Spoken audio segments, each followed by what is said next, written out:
Good afternoon, everybody. Thank you for joining us in our little session here at Headhunt Fair. My name is Themin Suwardy. I'm the Dean for the Postgraduate Programs, Professional Programs at SMU. And again, I have my colleagues here, Prof. Chua is going to share with you a little bit more about some of the program offerings we have, and some other members from LKCSB and my side. So Ivan, Mandy, Gubir, Eugene, Jack, these are all some of our colleagues that they'll be very happy to help you. If you have any questions, you can type in the Q&A chat box or at other occasions when you're reaching out to us. So let me just do a little bit of a very quick screen sharing just to show you what we have as a portfolio before I pass on to Roy. So this is basically the postgraduate options you have. These are the programs that are under my care. This is only our professional programs. There is also what we call our academic research programs, and that's with my another unit at SMU, and they are the ones who look after all the PhDs and professional doctorates and so forth. And they also have their own booth if you live chat session if you need help. But for our purpose, for our group, we are the professional postgraduate programs at SMU. These are the sort of options you may be considering. I have color-coded them, but it probably doesn't make any meaning to you because you don't know our school colors. But at least it helped us when we sort of see where the portfolio is. So let me just do a very, very quick rundown of the offerings that we have. And in case you are looking at more than just the 3 programs Roy is going to talk about today, you sort of know what sort of the lay of the land. So these are what we generally call our general management program. This is when, again, very typical, you have a particular domain expertise, computer science, engineering, or whatever else. And then you think that you want to come and do a general management course where you want to know about a lot of areas in a very short time. That's typically what a typical MBA would be like. And that's within our general management suite. And on the right-hand side here is what we call our finance programs, finance suite. And this is, again, different part of finance. There is obviously the front office, the middle office, back office, different kind of work. But our wealth management program, our applied finance program, our quant finance program, these are finance options that we have within the business school. And the specialized master's area here that Roy is going to talk to you a little bit more about, that will be the human capital, communication management, and MI. Our colleagues from other schools have their own programs as well. And in many ways, they are specialized because they are for their particular field. So my colleagues in accounting have the MPA program and MSA program. My colleagues at the SIS, School of Information System, has their MITB program, Master of IT in Business. That is actually our single biggest program as a whole, as one program. So that's our MITB program. My colleagues at the School of Economics have the MSE and MSFE, and my colleagues at law offer a JD and LLM. And again, the programs are varied. They all serve different kind of purpose. They have their own fit in terms of what you're looking for, your aspirations, and please make sure you are, if you're looking at, obviously you're here contemplating your choices and so on, spend some time either isolating the discipline or which program within the discipline that may suit your aspirations.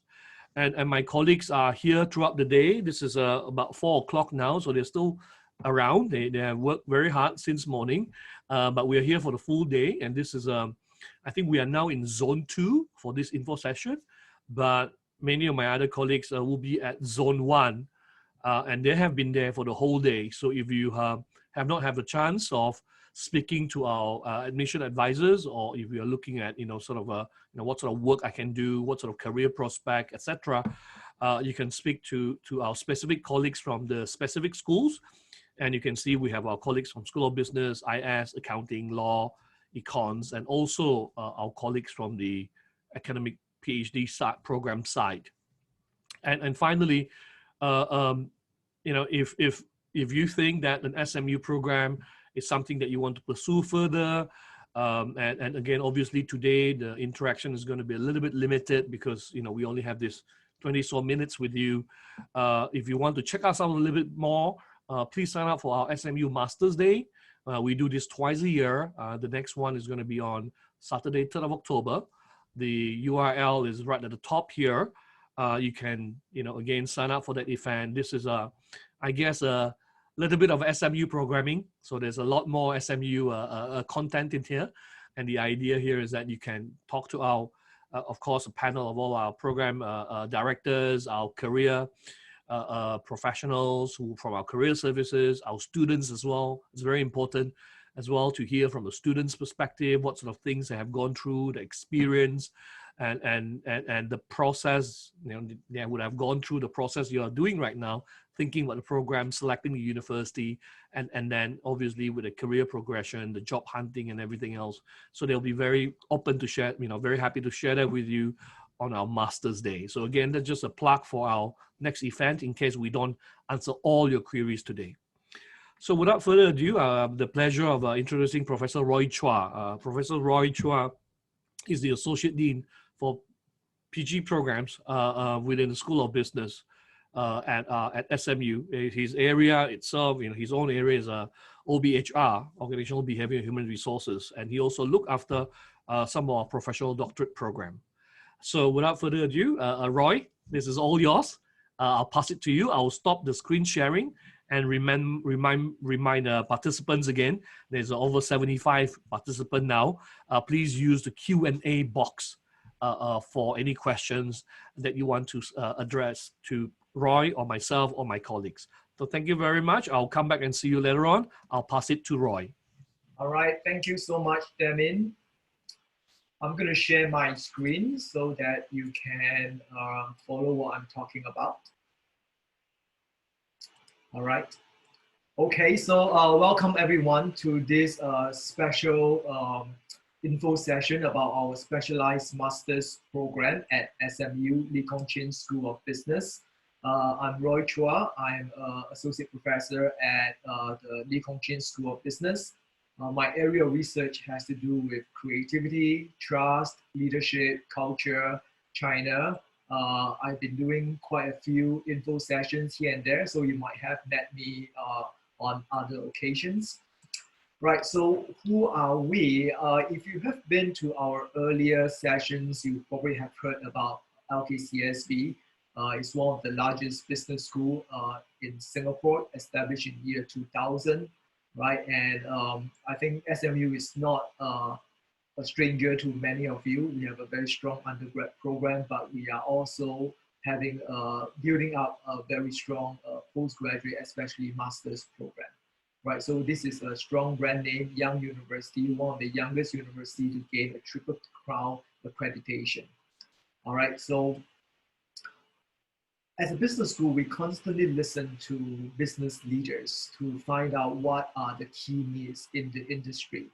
And over the years, we have been talking to various companies, organizations, business leaders, and we have distilled 3 key areas of business needs for Asia, right? And these are human capital, innovation, and communication, right? So in order for us to be successful organizations and leaders, it's important to be able to manage talent. It's important for us to be able to innovate and also manage innovation. And lastly, the key aspect of leadership is clear, effective communication, right? So I'm going to talk about 3 master's programs that we have created based on these 3 key business needs, right? So Masters of Human Capital Leadership, Masters of Science in Innovation, and Masters of Science in Communication Management, right? So for human capital leadership, we are really going beyond just basic HR, right? So this is not a program about how to run basic HR processes. We are going beyond that to understanding the business side, the people side of business. In other words, we are looking at HR from a more strategic point of view, right? So HR as a part of business strategy, right? So we have a part-time, full-time program. The full-time is a 12 months program, part-time is 15 months, and there's a 1 week overseas module, also with internship and capstone. Now, for the Masters of Science in Innovation, it is really to support Asia's needs for new business creation and innovation, and also to jumpstart innovation for Asian companies. Again, we have part-time, full-time programs with a 1 week overseas immersion at Debston College. And third, our Masters of Science in Communication Management. It is the first of this kind of program in Southeast Asia. Again, we have both part-time and full-time offerings. It also comes with the overseas segment at Northwestern University. Now, I'm going to talk about each of these 3 programs in greater details. Right, so let's start with the Masters of Human Capital Leadership. So why do we care about this?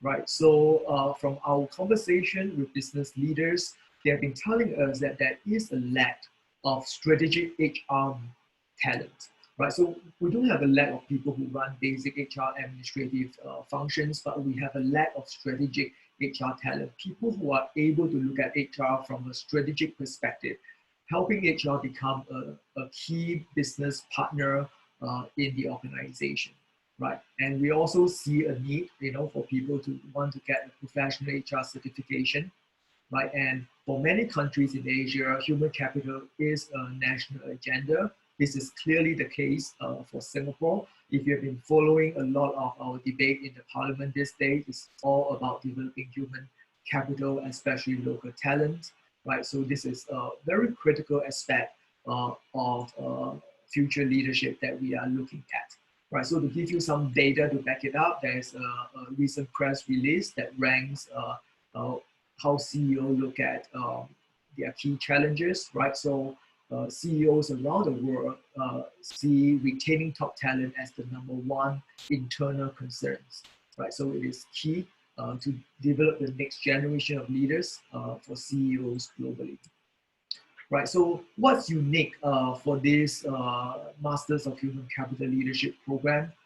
As I alluded to earlier, there is an overseas segment. So our students will get to go to Cornell University for a 1 week immersion where they will take classes at Cornell, learn from professors there about human capital leadership management. Besides an overseas segment, we also have a capstone segment where students would take on a research project to try to solve a human capital challenge in their organization, right? So it is a very immersive project where students will have to apply all that they have learned in the program to solve a real world HR problem. Now, for those who are in the full-time program, you can also do a 1 credit internship, right? So for part-time, it is just a capstone, but for full-time, you can do a capstone and an internship. Right, so who are the students who tend to come to our Human Capital Leadership Masters program? You will see from this slide that we have quite a fair bit of international students, right? So probably about half, about 50% are international students. On average, close to 10 years of working experience, although there is a great variation.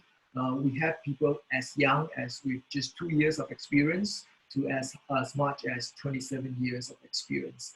Many of the students came from the HR sector, so they might be already HR executives, hoping to learn more about strategic HR so that they can add more value to their organization.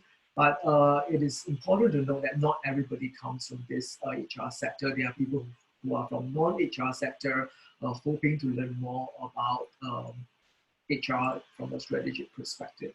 And you can see that our students come from very interesting and big companies such as Temasek Holdings, Microsoft, and so on. Right, so you can rest assured that you have classmates who come from a good background, interesting work experience background. Right, so that's our Human Capital Leadership Program. Let me now talk briefly about the Masters of Science in Innovation. Right, so this program is really to help individuals and organizations jumpstart innovation, right? So if you talk to any senior executives this day, he or she will tell you that innovation is the key driver to both business and individual success in the 21st century, right? So, but how do we make organizations more innovative in the first place, right? And that's question number one. Question number two is then how do we turn this innovation, these creative ideas into successful new products and businesses, right? So the key here is turning innovation concepts into new products and services, managing the commercialization of these ideas, right? So it's one thing to have a great idea, but it's another thing to have a great product that sells, right? So that a significant component of this program is to talk about how to manage commercialization, right? And also thinking beyond current paradigms. We often hear the term disruptive innovation. How can we go beyond current paradigms of innovation so as to come up with strategic ideas and concepts, right? And lastly, I think what's really unique about this MI program is that there is a huge sustainability component, right? We want to innovate, but we also want to innovate sustainably, right? So you will, in the program, learn how to create sustainable innovation, right? So unique features again. So you'll find that across these three master's program, a key segment is overseas immersion, right? So for students who are in the Masters of Innovation program, you will get to go overseas to Repson College. This is a very interesting trip. When you are there, you get to actually pitch ideas to a panel of investors, right? A panel of investors who will give you feedback on your ideas. And you also, as a result of the visit, get to learn from faculty in the US. Right? In terms of the local segment, we also have an internship. But I think what's key here is that SMU has a business innovation generator, right? So this is like an incubator, right, that helps individuals who are interested in entrepreneurship come together and grow their startup from ground zero. So we understand that a lot of people who are interested in innovation are also potentially interested in starting their own business. For example, if you have come up with a new idea, a new product, at some point you might want to launch a new startup, right? So we have an incubation facility at SMU to help you do that. And through this incubation, you get to access mentors, founders, master classes, learn how to pitch ideas, and so on, right? And for select students, if your ideas are good, you might be even nominated for grants from the Singapore government and SMU to help you jumpstart your business, right? So I think this is really a very interesting and a key feature of the MI program. For some of the students, they may even start a new business as a result of enrolling in this program, right? So again, who do we typically attract? Our classes are, pretty small, about 20. So here we again see sizable international student, average about, I think it varies a little bit.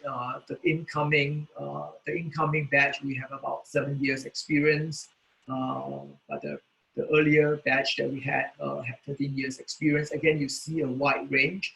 There are people with just 2 years of experience, and there are people with 33 years of experience. Again, coming from great organizations such as A-Stars, DBS, MOM, and Mercer. Right. Last but not least, we also have our third program that we talk about here is the Masters of Science in Communication Management. This is, I think, one of the first of its kind of program in Southeast Asia. Right. So the key here is to understand how to communicate better. I think a lot of times when we think about leadership and think about leading organizations, communication is key. And that's one thing that many Asian leaders and many Asian organizations are trying to do better so that they can better manage their stakeholders across multiple kind of platforms. Right, so key features, again, there is an overseas segment of 1 week. So for students who are enrolled in the MCM program, you get to go to Northwestern for a week, visit counterparts there, study about integrated marketing communication, and so on, right? Within Singapore, the segment, besides taking classes, there will be a capstone and internship for people who are in the full-time program, right? So the capstone is very similar to the MHCL capstone, where you would diagnose and investigate a real-life business issue, collect data, analyze, and then try to develop a workable solution, right? There will be internship for people who are in the full-time program, especially, people who come in with an eye towards switching career, then the internship here will be very helpful. Typically, our students will take on internship roles in PR, communications, marketing, and so on in MNCs. Right. Again, our class size over about 20 something, right? Sizable international student, average about 9 to 7 years experience, ranging from 2 years to 21 years, right? Many of them have marketing communications experiences, but again, as you see from the slide, that not everyone has that kind of background. So again, it is great for people who have an interest in this area, but may not have come from those areas and looking to switch career into corporate communications or marketing, right? So very well represented countries and also organizations that our students come from. We have 2 intakes for these 3 programs. We have for January 2021, for year 2021, we have a January intake and also August intake.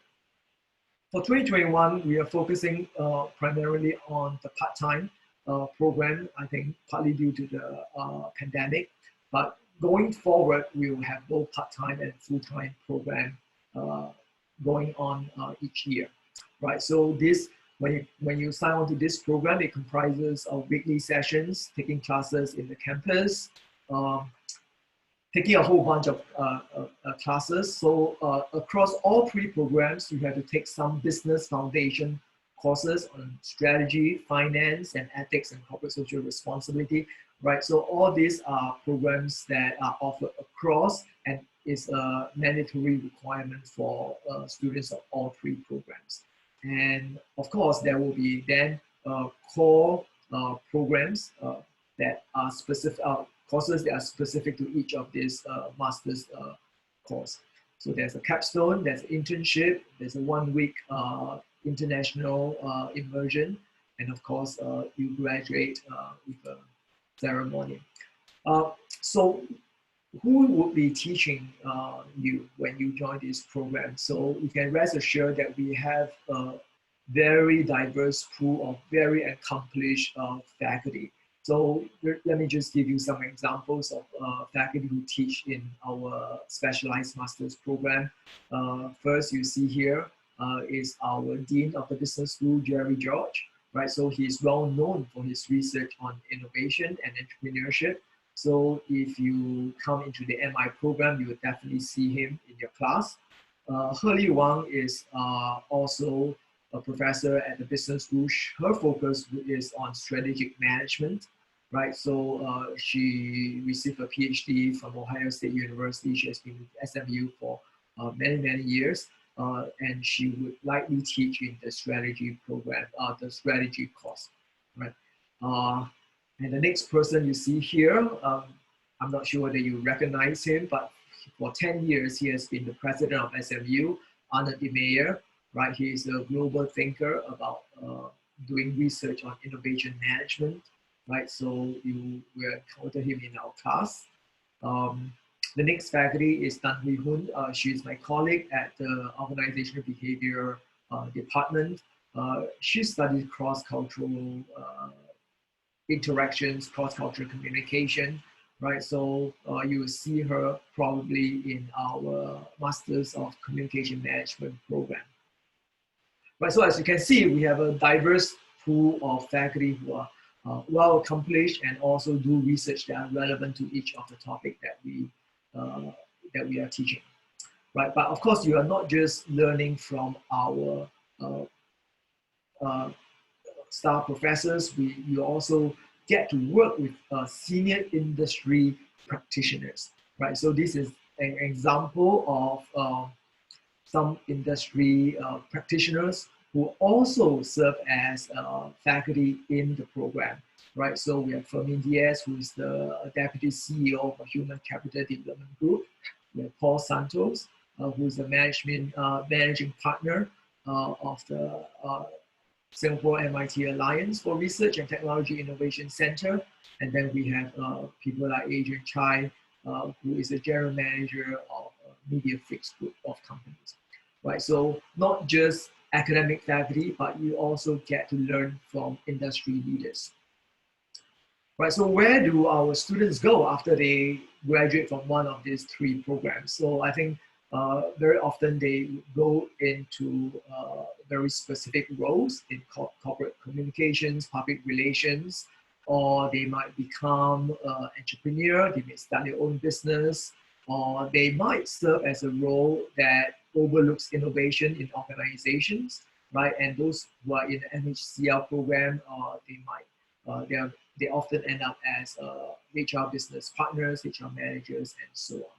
And our students have been hired by great organizations such as L'Oreal, Rolls-Royce, SPH, KPMG, OCBC, Google, and so on, right? So from our past data, our students place very well in terms of job placements.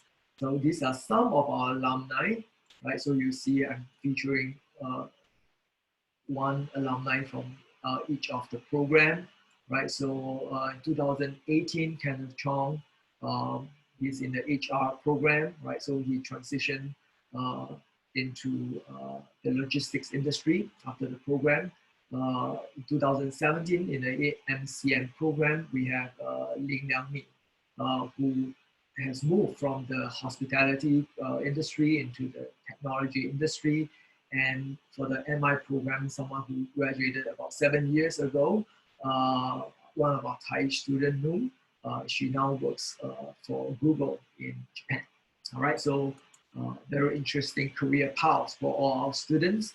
So what does it take to get admitted to one of these programs? You first of all need a bachelor degree of any field, right? So you don't have to be an engineer or HR major in your undergrad in order to come into any of our specialized master's program. But we do ask that you have at least 2 years of working experience post bachelor degree. Internships not counted, right? All students will be required to take the admissions test. You can either do the GMAT, or if you apply, you get to do the SMU admissions test. One referee, resume, personal statements, and supporting documents. A lot of this information can be found on our respective program website. The tuition fee, $46,000, payable across 4 installments. That includes GST. However, please note that this fee excludes airfare accommodations when you travel overseas for the overseas immersion. It also does not include textbooks, right? And we do give scholarships to people who are well-deserving, merit-based scholarships covering up to a certain percentage of the tuition fee, up to 20%. We also have financial aids and discount scheme. I think a lot of the discount scheme has to do with if you are SMU alumni, you might get a discount. All right. Right, so I have with me today Gabriel Chua, who is our manager for admissions. He will also be able to answer questions about admissions if you have any. And lastly, I just like to highlight that we are having an open house next Saturday, 12 September, right, where you can come to this website where of course we're doing this virtually because of pandemic, where you can again learn more about our various programs at the Lee Kong Chian School of Business. So do take note of this QR code. You may scan if you like, but you can definitely find this again also on our website. All right, so this is all I have with regards to the specialized masters at SMU. I'm happy to take questions. My colleagues are happy to take questions. Thank you very much, Roy. As you can see, for all our participants here, there are many opportunities for you to be connected to SMU and find out more about your career aspirations and programs you're looking at. So here's another one from LKCSB on our virtual open day. As Roy said, we are moving to virtual for almost everything, but there are still classes that are ongoing right now for a lot of our students.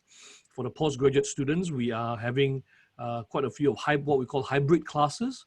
That is, you come to class up to the maximum number allowed by MOH and MOE, usually up to about 25.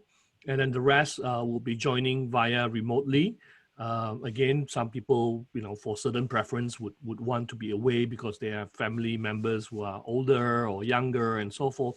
So we are accommodating a lot of the new learning habits and that, in light of the current situation.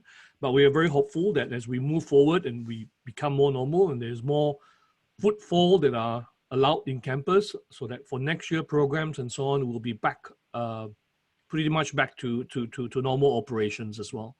In terms of travels and so forth, obviously that will depend on, as you would know, border controls across different countries, and there are obviously additional precautions and planning that we will have to do when it comes to travel, etc. So those are some of the stuff that we are still planning for the rest of the academic activities for next year.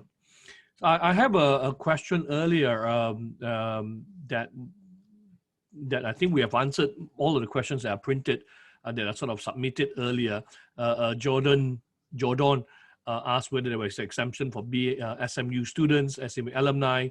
I think that has been answered by Gubia, and PQ have a specific question about the, if they come as, with a lot of experience, do they dilute the value of the masters? And obviously, I've answered that question in the Q&A as well.